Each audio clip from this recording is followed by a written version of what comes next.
প্রশ্ন bank solve করার কোনো বিকল্প নেই। ডে 5 অফ মেডিকেলে চান্স পেতে চাইলে যে ভুলগুলো করা যাবে না। আমরা অনেকেই কী করি, প্রতিদিন কোচিংয়ে যাই, ক্লাস করি, বাসায় এসে ওই চ্যাপ্টারটা বই থেকে পড়ি, পড়া শেষ, কিছু প্র্যাকটিস বুক সলভ করি অথবা করি না, তারপরে পরের দিন গিয়ে ডেইলি এক্সাম দিই, শেষ। এই সাইকেলের মধ্যে প্রশ্ন ব্যাংক মানে আগের বছরের প্রশ্নগুলো জায়গা পায় না। এইভাবে প্রিপারেশন নিলে প্রিপারেশনে অনেক বড় একটা গ্যাপ থেকে যাবে। প্রশ্ন ব্যাংক কেন সলভ করা লাগবে? তুমি যদি একটা চ্যাপ্টারে আসা প্রিভিয়াস ইয়ারের প্রশ্নগুলো না দেখো, তাহলে তুমি আইডিয়া কিভাবে পাবা যে এখান থেকে কোন ধরনের প্রশ্নগুলো আসে, এই চ্যাপ্টারের কোন টপিকগুলো থেকে বেশি প্রশ্ন আসে, আদৌ এই চ্যাপ্টারটা কতটুকু জরুরি, বেশি প্রশ্ন আসে নাকি কম প্রশ্ন আসে, রিসেন্টলি কী ধরনের প্রশ্ন আসছে, যদি ফিজিক্স কেমিস্ট্রি হয় এই চ্যাপ্টার থেকে কি ম্যাথ বেশি আসে নাকি থিওরিটিক্যাল প্রশ্ন বেশি আসে।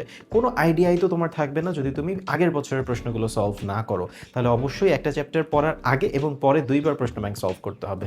কেন আগে করবা? কারণ তুমি যদি পড়ার আগে একবার প্রশ্ন ব্যাংক থেকে প্রশ্নগুলো দেখে তারপর বইটা যাও, তখন তোমার পড়ার সময় ঠিকই যেই জায়গাগুলো জরুরি, যেখান থেকে তুমি প্রশ্ন বেশি পেয়েছো, ওই জায়গাগুলোতে বেশি সিরিয়াসনেস কাজ করবে।